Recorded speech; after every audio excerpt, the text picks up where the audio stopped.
மற்றவர்கள் மட்டம் தட்டுகிறான்னு சொல்லி நீ சோர்ந்து போகாத. உனக்குள்ள இருக்கிற கர்த்தர் பலத்தை வைத்திருக்கிறா. இருக்கிற பலத்தோடு நீ எழுந்து வா. ஆண்டவர் உன்னை கொண்டு உயர்த்துவார், உன்னை பெரிய காரியங்கள் செய்வார்.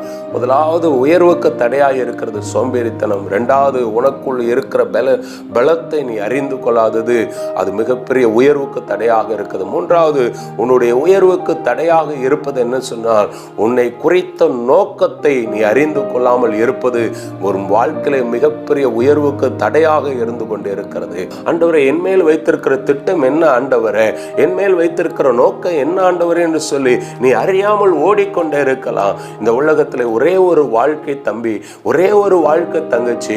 ஆனா இந்த ஒரு வாழ்க்கையில நீ ஆண்டவருக்காக வாழ பிறந்தவள், ஆண்டவர் இந்த உலகத்துல சாதிக்க பிறந்தவன், இந்த உலகத்துல நீ ஜெயிக்க பிறந்தவன் என்பதை நீ அறிந்து கொள். நீ ஒருவேளை நீ இவ்வளவுதான் வாழ்க்கை என்று சொல்லி நீ முடங்கி விடாதே. இன்னைக்கு ஆண்டவர் உன்னை பார்த்து சொல்லுகிறா, நீ எழுந்து வா, நீ எழுந்து வா.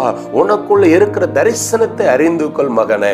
உன்னை குறித்ததான நோக்கத்தை அறிந்து கொள். ஒரு நோக்கத்தோடு உன்னை தெரிந்து கொண்ட நீ அறிந்து நீ என்னிடமாய் ஓடிவா என்று சொல்லி ஆண்டவர் உன்னை அன்போடு அழைக்கிறா.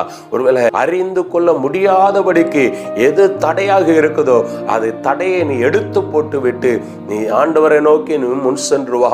நிச்சயமாய் ஆண்டவர் உன்னை உயர்த்துவார். கனமுள்ள ஒரு பாத்திரமாக என் கரத்துல நான் உன்னை உருவாக்க வேண்டும், ஒரு கனமுள்ள ஒரு பொற்பாத்திரமாக நான் உன்னை உருவாக்க வேண்டும் என்று சொல்லி ஆண்டவர் விரும்புகிறார். அல்லேலூயா.